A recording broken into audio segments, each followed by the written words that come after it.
And this was my first toe in the water.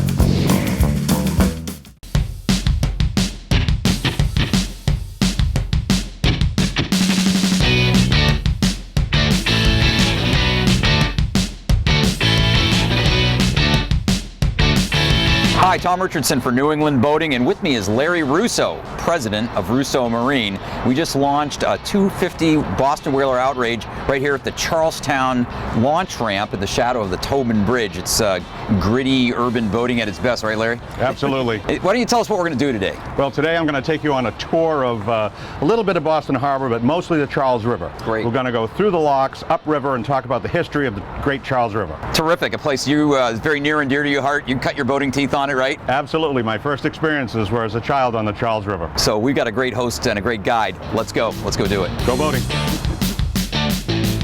Right now we're heading out of this This is the Mystic Channel. Mystic Channel. And this is the Mystic Pier, one of Boston Harbor's historic cargo piers, and they're building a new warehouse facility on this pier.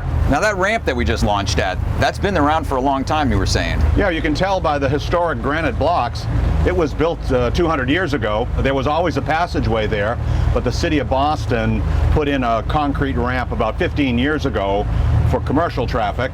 Now it's used by the public, it's used by boat dealers, and it's used by the duck boats. So after you come out of that little side channel, you're right here in Boston Harbor. Boston Inner Harbor in 2 minutes. What is this we're looking at here? This is Boston, the old Boston Navy Yard, which was sold to the city of Boston for $1 back in the 70s to encourage development. And they built the marina, and the marina now is empty because it's going through a rebuild. Next year we'll have a complete new floating facility here. Tom, we're heading now towards the Boston downtown waterfront. There's the U.S. Coast Guard station ahead of us. And if you'll notice, right off our bow is the Customs House with the clock tower. When I was a child, in the 50s, that was the tallest building and the only building on the waterfront that was that tall. You're dating yourself, you realize. Yeah, but that's okay. And the water quality, obviously, since they put in the sewage treatment plant, every year I hear it gets, cleaner and cleaner. Swimmable, fishable, sustainable. They did a great job. And you got that Boston Harbor Islands. And there's so many daily commuters and ferries that will take you out to any of the, not all the islands are accessible, but most have public landings on them. You never have to leave Boston Harbor as a boater. There are 37 islands out there to explore. It would take you a boater's lifetime to appreciate it all. We're still in the historic Boston Naval Shipyard, and some of this has been preserved. What we're in now is a dry dock.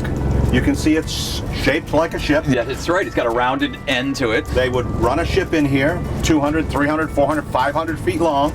They would close the doors behind us, pump the water out, and as the water would go down, the keel of the ship would settle on wooden timbers, and as the water went down further, they would bring in shoring blocks to maintain the stability of the ship. Right. Pump all the water out, do what they had to do on the bottom of the ship, make the repairs necessary, then open the door slightly, water would start to flow in, float the ship up, take it out, bring in the next one. I bet people come here and they walk past this, they have no idea what it is. They don't know what it is. No. Here we have the USS Constitution and Bunker Hill Monument. And on the opposite shoreline to the Constitution, you can see the spire of the Old North Church. So over here on our starboard side, that's Constitution Marina, right? Yes, and it's located right at the mouth, the opening of the Charles River. Just on the other side, we have the locks and the dam. And so you pull in here, and how do you signal to the lock guy, the lock controller? 2 long, 2 short blasts. He opens the doors, he turns on the green light, which has happened now, and we're entering what we call the small lock. Any idea how long this lock system has been here? This is the new dam, built in 1977. The water will begin to rise, and you can watch it as the floats move up these channels, 18 inches per minute. The water comes in through the floor of the locks through bubbling grates. And I can see us going up at a rapid rate. You're just holding us here stationary, but you could grab these lines that are off dangling along the side. You can see the wet mark here where we need to go up to. We're traveling about 1 more foot, and then they'll open the door. The red lights will go green, and then the doors will open. When we pass through these doors, we'll officially be in the Charles River.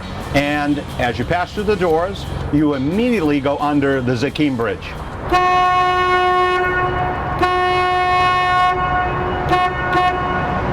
That's the universal signal to open a bridge, to request an opening. Right. So what's this bridge here? Tell us a little bit about this. This is known as the train bridge. This is the commuter rail system that comes from the north into North Station. Thousands and thousands of commuters per day pour into the city over this bridge. So now you got to negotiate this bridge. Is it usually a long wait? I guess it all depends on if there's a train coming, correct? Well, I think we're in a sweet zone as far as commuter traffic goes. They'll let us know. Here we go.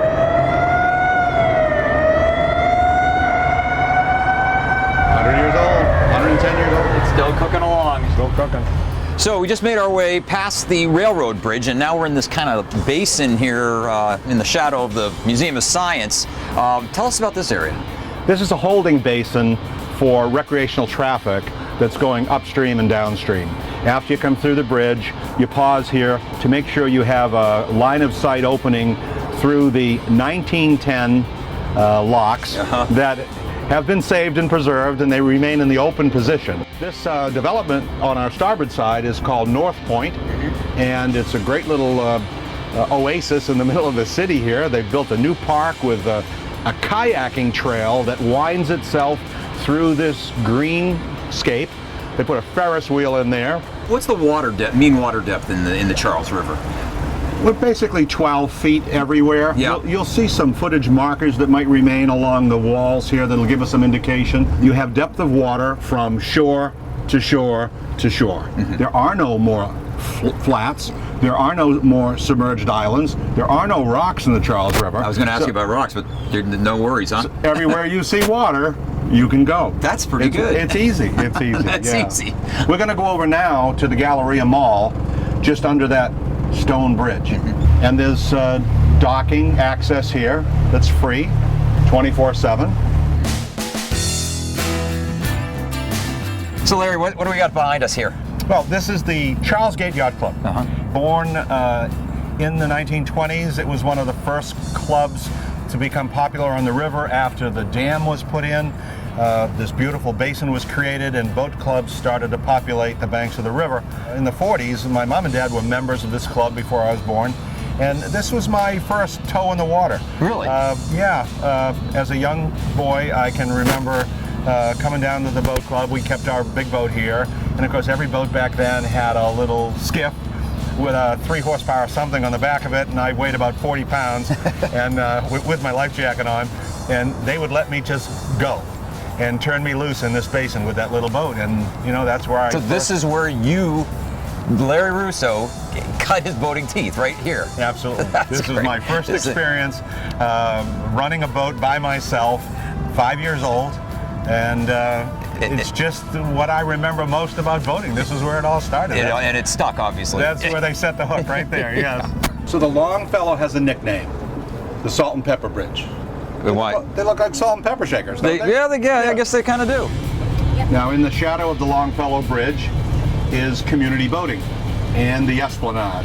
This was where people got to put their recreational sailboats and rowboats into the water prior to 1910. So it lives on. This is the famous Hatch Shell, where the Boston Pops plays its 4th of July fireworks concert. Yeah, I've been here many times as a kid. Is this a public dock right here? This is the public dock for the Esplanade. Anybody can dock here, touch and go, tie up for a few hours, all day long if you like, no overnighting. So these boats right here, Larry, are these from the MIT? Yes, this is the MIT boathouse here. Their campus is right across Memorial Drive on the other side. It's the Harvard Bridge, better known as the Mass Ave Bridge.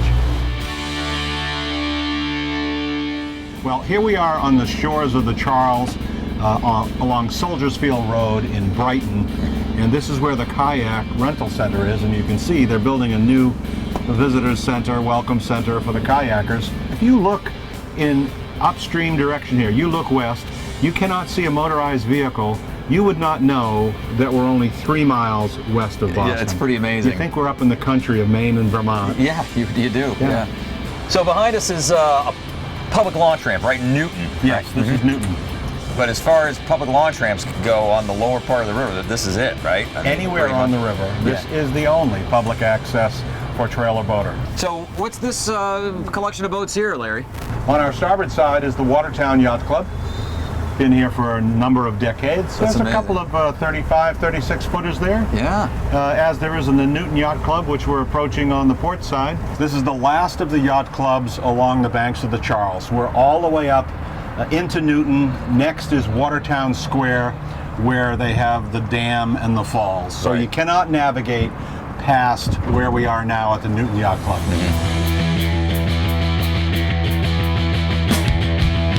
Well, it's been a really enjoyable fall day on the Charles River. I had no idea all this existed. You know, I'm sure you're surprised. I am. I grew up in this area, and I've never boated on the river, so this has been a real education. Well, great. I enjoyed having you on board today. Well, thanks a lot, Larry. I'm Tom Richardson for New England Boating with Larry Russo of Russo Marine. We're going to head back down river and haul the boat, and I hope you enjoyed this educational tour of the Charles River.